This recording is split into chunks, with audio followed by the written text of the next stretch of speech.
हमके दरियापुर जाए के बा। थोड़ी दूर चलला के बाद एगो दहिना मोड़ आई, वहीं से दरियापुर चल जाई हा। ओके, थैंक यू।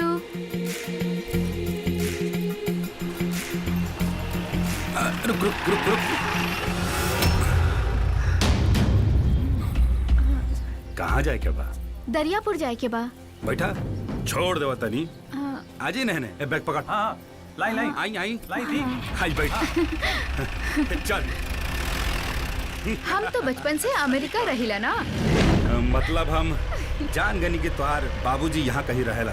ना, बाबूजी तो अमेरिका में कारोबार करेलन। एहिजा हमार बुआ रहेली।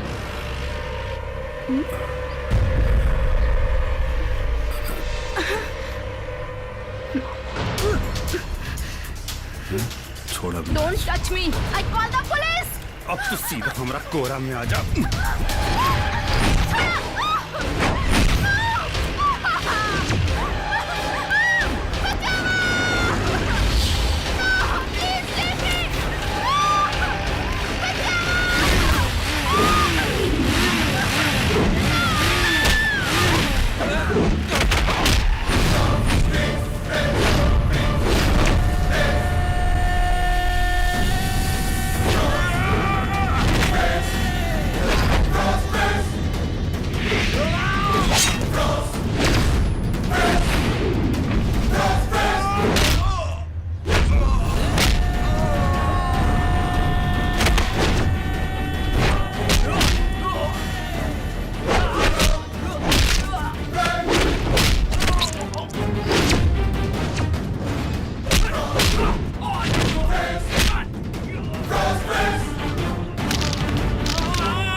औरत के इज्जत और मर्द के शान बहुत कीमती होला, बुझाइल।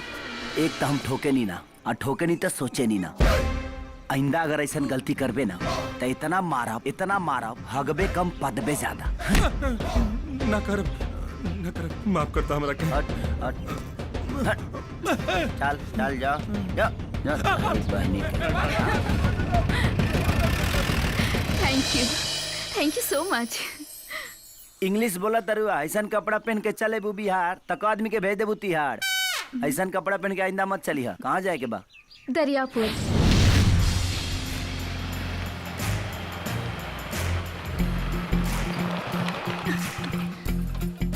ये है दरियापुर।